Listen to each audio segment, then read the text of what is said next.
شیطان کی دعوت 4 چیزوں سے چلتی ہے: حکومت سے، طاقت سے، پیسے سے، عورت سے۔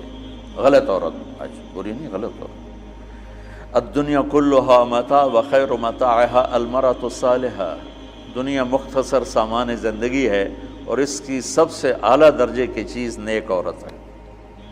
النساء سے مراد ہے غلط عورت۔ حبب الی صالح، مجھے 3 باتیں پسند ہیں: خوشبو، عورت۔ عورت سے کیا مراد ہے؟ بیویاں، بیویاں، اور میری آنکھوں کی ٹھنڈک نماز۔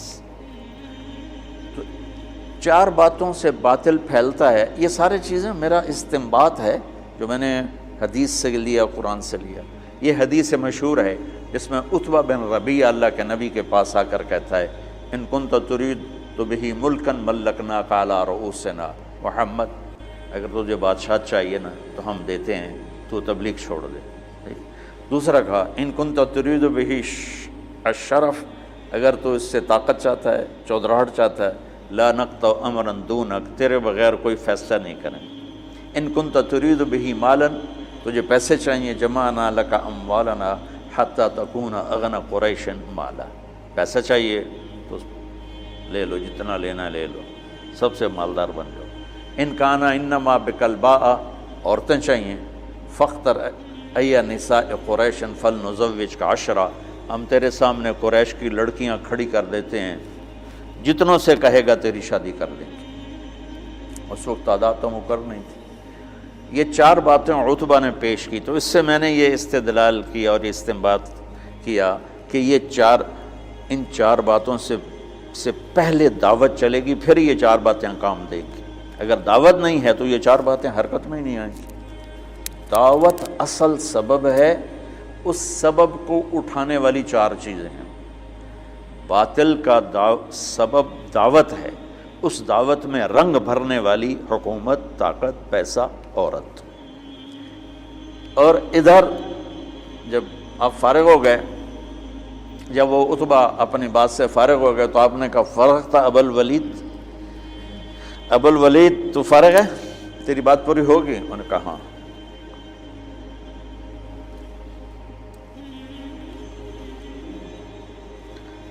عتبہ ایسے بیٹھا ہوا تھا، ایسے یوں کر کے، دیکھ رہے ہو، اس طرح بیٹھا ہوا تھا۔ تو آپ نے کہا: فرغت، تیری گل پوری ہوگی؟ کہ میں کہوں؟ میں کہوں؟ کہو۔ تو آپ نے کہا: بسم اللہ الرحمن الرحیم۔ اب جب میرے نبی یہاں پہنچے کہ اگر نہیں مانتے تو عاد و سمود کی بجلیوں کے لیے تیار ہو جاؤ، ٹھیک؟ تو عتبہ، میں نے اس لیے پہلے بتایا، عتبہ یوں بیٹھا تھا، یعنی ایسے نا تکبر کے ساتھ اور لا غرض ہو کر ایسے بیٹھا، یوں سن رہا تھا۔ جب آپ نے کہا نا عاد و سمود کی بجلیوں کی کڑک کے لیے تیار ہو جاؤ، فَأَنذَرْتُكُمْ صَاعِقَةً مِثْلَ صَاعِقَةِ عَادٍ وَثَمُودَ، تو اس نے یہیں سے یوں جمپ لیا۔ اب میں تو نیچے گر جاؤں گا لہذا جمپ لے نہیں سکتا۔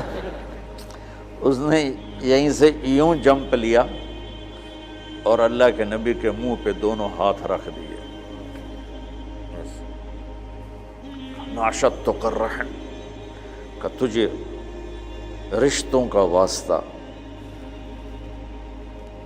تجھے رشتوں کی قسم، آگے کچھ نہ کہنا، آگے کچھ نہ کہنا، چپ ہو جاؤ، چپ ہو جاؤ۔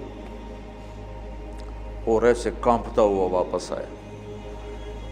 ابو جہل کہنے لگا جیسے گیا تھا ویسے نہیں آ رہا، تو آ کر کہنے لگا: یا معشر قریش اطیعونی اليوم وعصونی فیما بعد، آج میری مان لو پھر کبھی نہ ماننا، اس آدمی کو چھوڑ دو، اگر یہ کامیاب ہو گیا تو یہ قریش ہے، اس کی عزت تمہاری عزت ہے، اور اگر غیروں نے اس کو مٹا دیا تو غیروں کے ذمے تم بچ جاؤ، وہ تمہیں عاد و سمود کی بجلیوں کی کڑک سے ڈرا رہا ہے، اور تمہیں پتہ ہے جب محمد بولتا ہے تو سچ بولتا ہے۔